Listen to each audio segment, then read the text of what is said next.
Hey Tyrese, Luke Shaney with Life Follow Sports. What were your impressions of Miami when you played them last year in the tournament, and in what ways do you think this Hurricanes team is different from last year?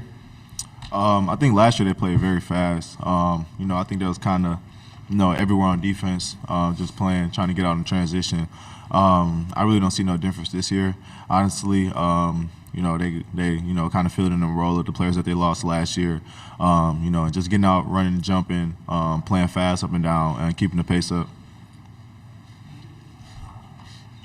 Okay, let's go to the left side on the aisle for the next question. Okay. Michelle Kaufman from the Miami Herald. Congratulations on being here. For any of you, really, can you just talk about, after watching Miami play Houston, what are some of the things that you think are most important to try to stop them? And they've scored so many points. What do you have to do to stop them a little bit, limit them? Yeah, you said they're a great team. Obviously, they're playing really well right now. Been playing really well. Played really well yesterday. Just their physicality. That's the biggest thing we noticed. A few of us and everybody, we've close scrimmage Houston the past couple of years, so we understand, what kind of physical team they are and how they attack the glass. And so to see that, the job that Miami did against them with their physicality and the way they rebounded the ball definitely speaks to just the toughness of their team and how they play. So we know we're going to have to match that. We get the microphone over here to you. Sure can. Okay, on that ahead. same topic, can you talk about Norchad Omier, and is he different from any player that you've seen before? People just talk about his strength, just brute strength. How do you see him as an opponent? I don't know if I could speak to his strength. I mean, it's pretty evident watching the film, but haven't played him before, so I can't personally attest to it. But obviously, he's a great rebounder, a great player, and he's been doing that for them all year. And we're definitely gonna have to do a job on him. Okay, our next question will go on the right aisle. Chip Brown, Horns 24/7. Timmy, can you just talk about the evolution of this team's defensive buy-in? Because it seems like things, the offense opened up a little bit, under Rodney, but maintaining that buy-in on defense. Can you just talk about that? Yeah, I think we really started to begin to turn the corner on defense when we lost at home against K-State. We noticed in the film that we watched that we can't play open gym with teams. When we come down and we focus our energy on getting stops and putting consecutive stops together, and we can convert those to baskets, then we can create separation. And that's just kind of what we've continued to try and hang our hat on. Just get better at one-on-one defense and then get better collectively. As each of us have got better at one-on-one defense, we're not in rotations as much. We're trying to contain the ball more and just keep it in front of us and play tendencies. So that's just really been what it is, and just gang rebounding at the end of possessions and finishing possessions with a rebound. We don't really feel like there's a lot of mismatches you could put on our team as long as we keep a body in front, a man in front, and we're focusing on their strong hand, their tendencies. We can live with the result of that. So really just trying to hone in on details, take a lot of pride and effort in one-on-one defense, and then covering the mistakes of your teammates next to you. Okay, extreme left. Marmack at ESPN. Marcus, you had a conversation with Tyrese when he was, considering making the move and transferring, kind of sold him on it. Why did you know he was a good fit for this team and this program? And for Tyrese, why did you think playing with a guy like Marcus was the right move for you?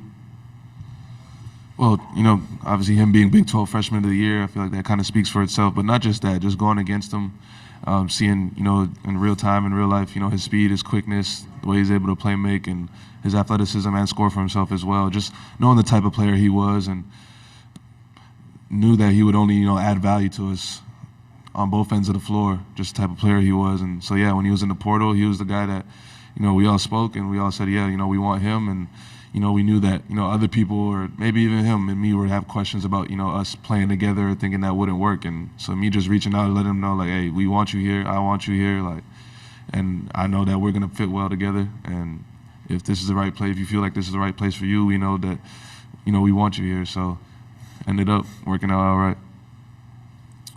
I watched Marcus in high school, just seeing his scoring instincts, his IQ for the game, and just knowing that, I could see myself playing alongside somebody like that. And for me to get the opportunity to play with him was big. In the summertime, he recruited me like he was one of the head coaches himself. just talking about the fit, the feel, and how we can get to the opportunity that we in right now. Just seeing, so many people talk about how it could work and how it couldn't work didn't faze us at all. We knew the plan and the footsteps that we had to follow behind, our coaching staff and, our support system. And we just had to get it done. Okay, here on the left front. Thomas Jones, Austin American Statesman. Timmy, how much does your role change with Dylan probably not playing? And what have you seen from Christian, playing extended minutes with Dylan out? I'm going to start with Christian. He's a guy who's always been prepared. He's a guy who's always accepted his role. He was one of the more dominant, forceful guys for us last year coming back. And when he came to coming off the bench, he had no shake. He wasn't tripping. He wasn't worried about his. So for him to come in and be prepared is no surprise for me. He's a guy who's always ready. He's always paid his dues. He's always in the gym. He's always working, ready for his opportunity. So I know he's going to come in and be impactful and play defense and rebound at a high level when Dylan's not there. But for me, when Dylan's not playing, I usually size up a little bit, guarding a little bit bigger. Just take on whatever assignment is given to me, and just knowing I got to cover and rebound, try and protect the rim, whether that be jump walls or taking a charge, because I'm not blocking a ton of shots like he is. Just trying to fill in the gaps, play off my teammates, and when CB come in, he's rocking, so there's no fret there. Okay, we'll stay on the left side here. Cedric Golden, Austin American Statesman. For Timmy and Brock, you guys took turns guarding Xavier's big guy. This team's got 7 guys that are 6'7" or taller. Is there another team you played this year that matches up like that with you, having that much height? Brock, why don't you start first on that? I think K-State is a good comparison all the way to their guard play, and they've got some size, but it's just how hard we play. We haven't been the biggest team on the court maybe just a few times this season, but we've got versatile players that can play a bunch of positions. It's been a big part of our success. Going off what he said, size of our opponents has never been an issue for us, really. We try to depend on our hustle and our grit and our toughness to outmatch that. And like Brock said, we got a lot of guys who can guard a lot of different players. Can guard big, guard small. Guards can guard big, guard small. So we're versatile. We're ready for whatever. Okay, let's move to our right now. Nick toward Moore, the San front. Antonio Express News. Yeah, Brock, but if any of the other guys want to take this as well, it's obvious watching you. Y'all are playing loose. You're playing with joy. You look free out there. What is it that has allowed this team to sort of play without getting weighed down by the pressure that comes with this level of competition? I think it goes back to our age and the veterans we have on the team. There's guys in this room that have lived a lot outside of basketball and played a lot of basketball as well. And, we go down against Penn State a couple points. Some teams would, freeze up and the moment would be too big, but we've got big-time players that are able to get the game back. And we're having a lot of fun playing with each other. We don't want it to end, and we want this season to go all the way. Coach Terry, what does he do maybe specifically to kind of allow you guys to be loose and free and just kind of be yourselves? He's pretty loose if we're playing defense. If we're guarding defense, he's not too worried about the shots we're getting because we've got good offense and we have smart players. But I would say 90% of his focus is on the defensive end because that's what wins. Okay, let's move to the left. Mark Metcalf, ESPN. Marcus, what did beating Kansas in the span of a week twice do for this team's confidence as you all were headed into the postseason? Obviously, Kansas is a great team. Beat us out for the regular season Big 12 championship, and that was something that was one of our goals for sure. Box that we wanted to tick. So just beating them twice in a week span, it was really just more of, I think it just speaks to the direction that our team was just going and how well we were playing at the end of the year. Obviously, Kansas is a great team, great program. It's always a battle whenever we go up against those guys. So I think we were just coming together at the right time. Our defense was strengthening at the right time, and we've just been able to just be on a run and play going up. So we just happened to have Kansas on our schedule for the last game of the regular season, and then obviously them being a good team, us meeting them in the Big 12 championship. So yeah, no, definitely those wins, but just all the wins that we've had recently, really just feeding into the confidence of our team, knowing that if we execute our game plan, if we play well defensively, then we're going to have a chance. We have a little bit less than 5 minutes to go in this session with our student athletes. Let's go here on the right aisle. Chip Brown, Horns 24/7 for Brock and for Timmy. Can you talk about your help defense down low? Seemed like last night it was really on point, and so just talk about how when a guy's driving, there always seems to be a help defender there.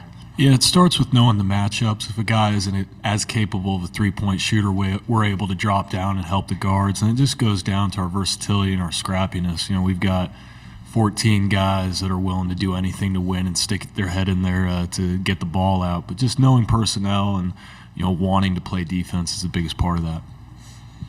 Yeah, like you said, just the want to, the will to, taking pride in it. Getting upset if your man gets a basket. But at the end of the day, it comes down to one-on-one defense. And we're at our best when we're flying around and covering each other's mistakes. It's not out there. We're not out there not making mistakes. We're just covering those up with miraculous plays, whether it's a steal or a block or a charge. So we just put trust in that and hang our hat on that. We have media listening on Zoom. I think we have a question there. Alfred? Corey Mose, please unmute yourself. Identify your affiliation and ask your question. What's going on, y'all? Corey Mose, KVU News. This is for Jabari and Timmy. Jabari, first off, y'all had that moment last night where you're saying we're here to the crowd. What does that do for y'all's confidence and how y'all can continue to kind of get the ball rolling and continue to just ball out when you're able to talk to the crowd and talk to the fans during the game? And then for Marcus, I just had a question for your daughter, Kyrie. Were you surprised that she stayed up the whole night and to watch the whole game, or were you shocked that when you saw her after the game that she was still awake? Okay, so Sir Jabari will go first. I think it's always nice to have the fans involved because the fans that travel here to come see our game, it's just a blessing for us to be able to put on a show like that in front of them. So to engage with them is always a good thing, and I think it builds confidence for us just to be able to have somebody behind us, have people behind us, because it's not always like that. And so when you get that opportunity, I think we just take advantage of it and just try to keep them behind us to give us that little bit of advantage that we need. Okay, Marcus. Me and her mom just kind of tried to plan it out, make her take a later nap so that, she could stay up a bit later. It's definitely, past her bedtime. But she loves hoops. She's a hoop head already, so I don't think she was too upset about being up for the game. Okay, we have 2 minutes to go in this session for our student athletes. As you can see, Coach Terry has arrived, so questions for anybody at this point. Okay. Microphone to Cedric, right here on the front. Oh, we'll come back to you. Okay, Cedric. Cedric Golden, Austin American Statesman. You guys came in loose and having a good time. Somebody was singing. It was horrible. Who was it? It was I. But I was BSing. That wasn't real. Oh, that was real. That was real. Definitely real. Definitely. I was just singing with the bros. I was not serious. Definitely serious. You took that personal. Do that. Okay, so for those who don't know, Timmy is an inspiring R&B artist. We're working on, getting him some studio time, and we'll see what he cooks up. But yeah, that was a little preview. Okay, it's hard to duplicate Rihanna, fam. It's Riri. Work with me. He don't got a fan of you, huh? All right, we'll take 2 more questions. Let's go here on the left. Timmy, you all are in a room in December. You find out your head coach is no longer your head coach in that moment. What did Rodney Terry say to you all that made you feel like the season wasn't over and that you guys were going to be in good hands? He gave us reassurance of our plan. He gave us a clear view. He gave us a voice. He gave us a steady voice. And I don't think you could overlook that. I think a lot of the guys on this team were looking for guidance after that, looking for someone to follow, looking for someone to lead by example. And he's done that flawlessly.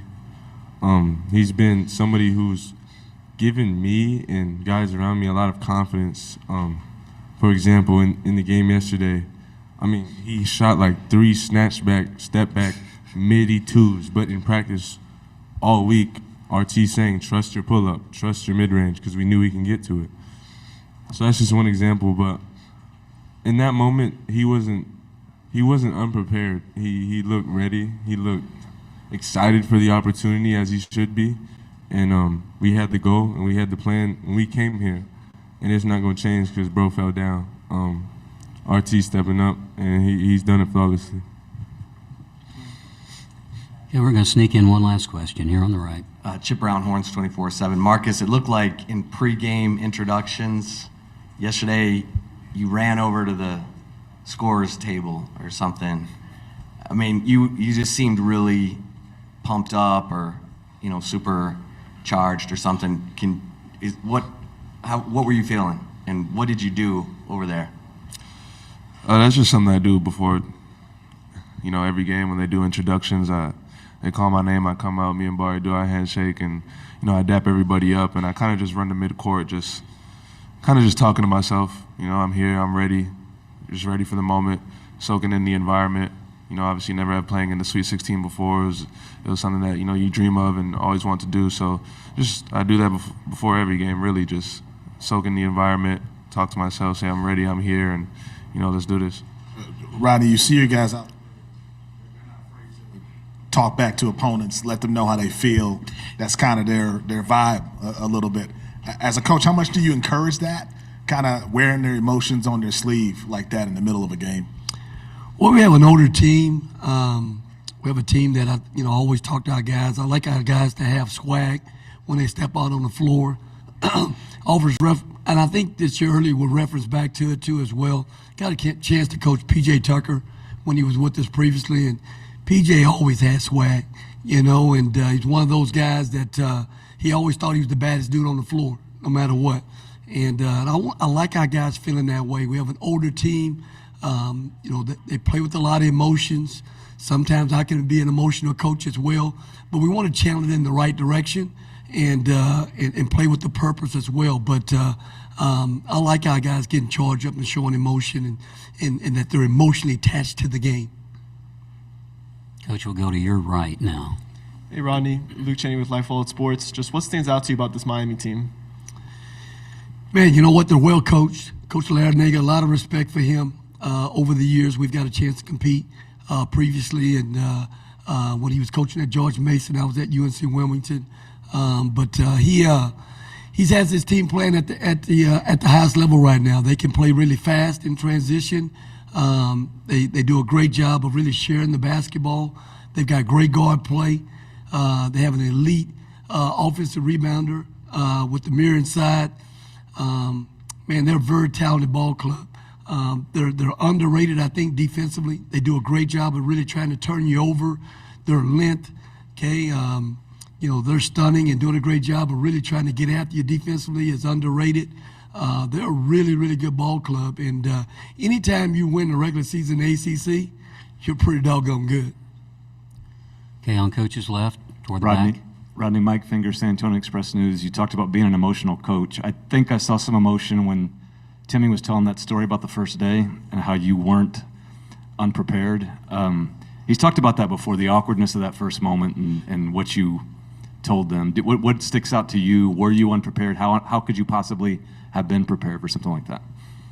Well, I don't think there's a playbook for what happened in terms of when it happened or how it happened. But I think the one saving grace for myself, I was already in front of our guys. I was kind of a co-head coach with Coach Beard already. And so I was already in front of the guys coaching our defense and was always in front of the guys already coaching as opposed to just being an assistant to where maybe you didn't have as much input. But I think my one constant message to our guys on that day and moving forward was to live where your feet are, stay in the present right now, and we're going to control what we can control. We're going to continue to have a great season. We're going to block out all the noise, and we're going to play for one another, and we're going to continue to have all our goals and everything that we set out to start this season is in front of us. We're going to do it every single day. We're going to do it with a great attitude, great approach, and we're going to be excited about still competing. And I thought those guys have done a great job of that every single day, really living where their feet are, trying to really enjoy the moment, enjoy the journey. And, I think a lot like myself, they don't want this to end. Okay, on the far right. Hey, Coach. Chris Damon with the Miami Hurricane. Going back to Miami, I wanted to ask about Coach Larrañaga and maybe any similarities you see between both of you. You've both had a part in bringing these programs back to national prominence recently. I mean, Texas is in their first Elite Eight since 2008, and the Canes made their first Elite Eight in program history last year. So thoughts on that? You know what? I've always been a fan of Coach Larrañaga. Again, I go way back with him to George Mason days, and I thought that his teams always played with a great joy and a great spirit about themselves. They played loose and freely all the time, and I really looked up to him as a player's coach. Guys really enjoy playing for him, and they run through a wall for him over the years, and he's brought that to Miami, and he's obviously taking them to the top of the league in the ACC. I mean, it doesn't get any better than that, but a lot of great respect for him and his staff. He has some of his same guys on his staff that he had when he was at George Mason and experienced a high level of success, so he's had really good continuity over the years that have really helped him. We're only going to be as good as the people around us. I've got a great staff working with me right now. We have great chemistry with how we're doing things and how we've done things the last 2 years. And, you can't do it by yourself. And I'm blessed to have a really good one behind us. So, Coach Larrañaga, a lot of respect for him. Coach, let's go in the back on your left. Hey, Coach. Dennis Delapane at Fox 7 Austin Sports. Marcus, Tyrese, Jabari, last night they shared it, they scored it, they protected the ball. How much confidence do you have in a deep run like this when you have those kind of guys running things? Well, Dennis, I think we've done it all season long, to be honest with you. I mean, this team, one of the characteristics of this team is they've been extremely unselfish. They play for one another. They've had each other's back. I mean, we work on it all the time in terms of sharing the basketball. One guy has a good shot, the other guy has a great shot. And they've really bought into that mentality. Let's get the best shot that we can get. Let's get a shot up every time down, because we know how hard it is for us to get a defensive stop. We know we've got to earn a basket on the other end. But let's share the basketball. Let's continue to take care of the basketball, and let's not beat ourselves. We'll stay in the back on the left. Chuck. Coach Chuck Culpepper from the Washington Post. You've got transfers from, New Mexico State, Minnesota, Creighton, Utah. It seems fragmented, yet in a short time, there's this obvious, very deep, great bond. How do you think that happens? Well, Chuck, I think it happens. We had 7 guys return this year that gave us a little bit of continuity. Last year, now we had an influx of guys that. The one thing we were fighting last year is we were building a culture, and we were trying to build a team. Last year, where we were behind on time when we were going against teams a lot of times that had been together for a number of years. So we were always saying, "Man, we're fighting time." Now, when we got our 7 guys back, we had that experience of those guys being together. Now we had needed to blend the new guys, the younger guys, in with our older guys, and. I thought, again, this year we've been able to defend that culture. I thought we've been able to spend a lot of time this summer with different activities. And some of it, a lot of it was player-driven, not coach-driven. The best teams that have a high level of success, they're player-driven, not coach-driven. We didn't really have to force-feed these guys to spend time with each other off the court and do different activities off the court.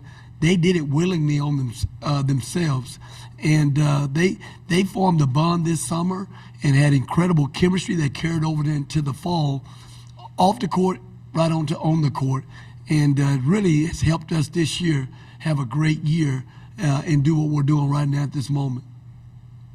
Down the aisle here on the right. Chip Brown, Horns 24/7, RT, couple questions. It sounded like the defensive buy-in might have happened after the 116-103 game with K-State. Can you talk about that? And then what specifically is, each members of your staff, Donewald, McLean, Ogden, Chapel, what are they doing specifically to help prepare the team? No, great question, Chip. Chip's alluding to the game where we played K-State, and people didn't really know how good K-State was at the time. And Jerome Thames done a great job, by the way, this season. Really happy for him and his success and what he's been able to do there at K-State this season. But they came in our building. They scored 116 points. We scored 103. And, we really, in November, spent a lot of time trying to establish an identity that we were going to be a team every night and every day, that we were going to play really hard on defense, and we were going to hang our hats every day on trying to be a team that could put stops together. We didn't put any stops together that night, obviously, and they went on and won the game.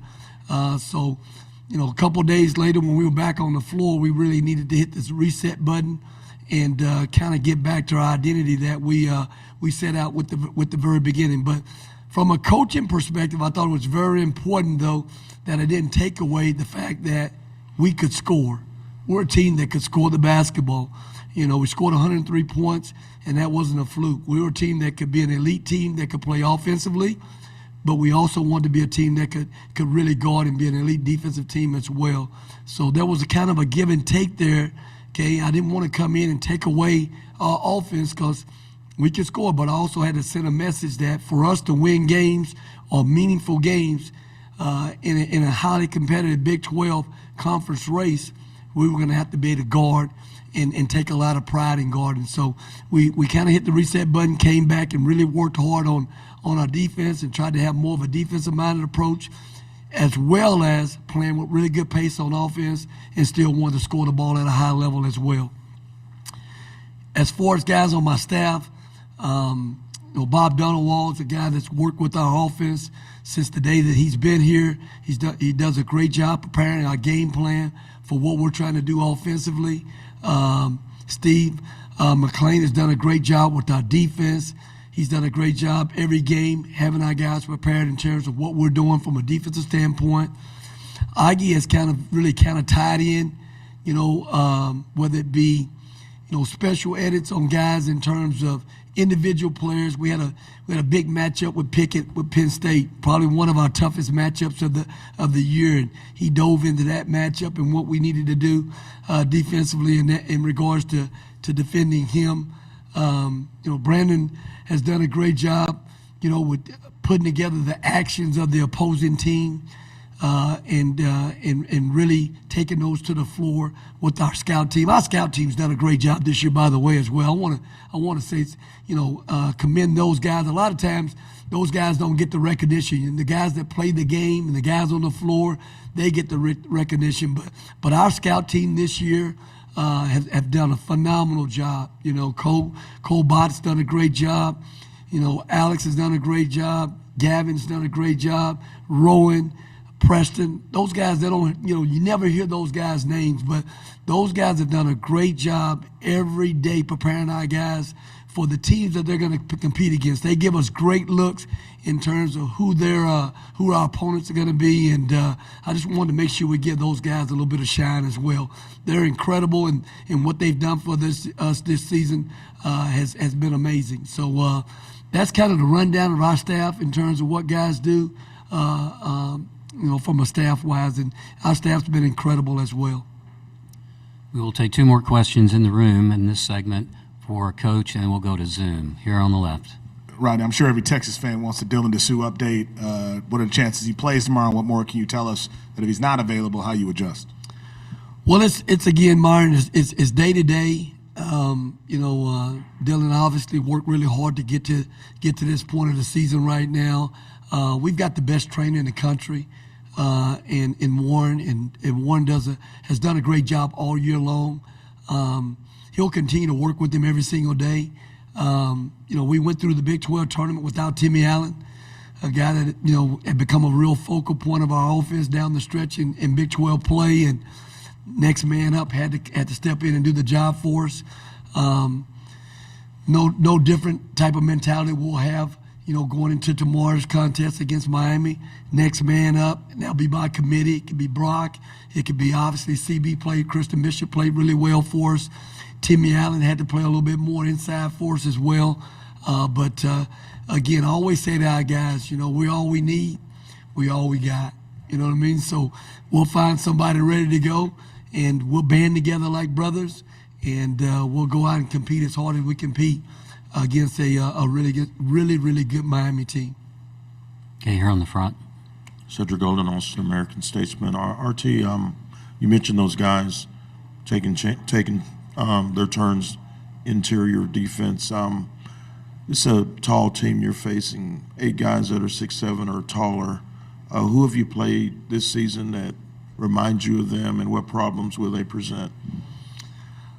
Cedric, you always like giving a reference point back to our league. I thought our league, again, was the best league in the country, and as we've embarked on this postseason play in the NCAA tournament, I think it's always give you guys a good reference point to someone we played in our league, and I always try to liken the team that we're playing to someone in our league. And today, as we started our preparation this morning, TCU was a team that came to mind when we're talking about Miami. TCU, really good point guard in ball, a lot like one that could play downhill, really good player. Mike Miles, preseason player of the year. You got Pack, he's first team all-league in the Big 12, can score the basketball. They're interior players. You throw Lampkin out there, you throw, any of their bigs out there, really good offensive rebounders. Miami's got great offensive rebounders. They have elite offensive rebounders. Same type of team. They could play in transition. They could get up and down the floor. K-State was the other team. K-State can play fast. They can score the basketball. They could turn you over as well.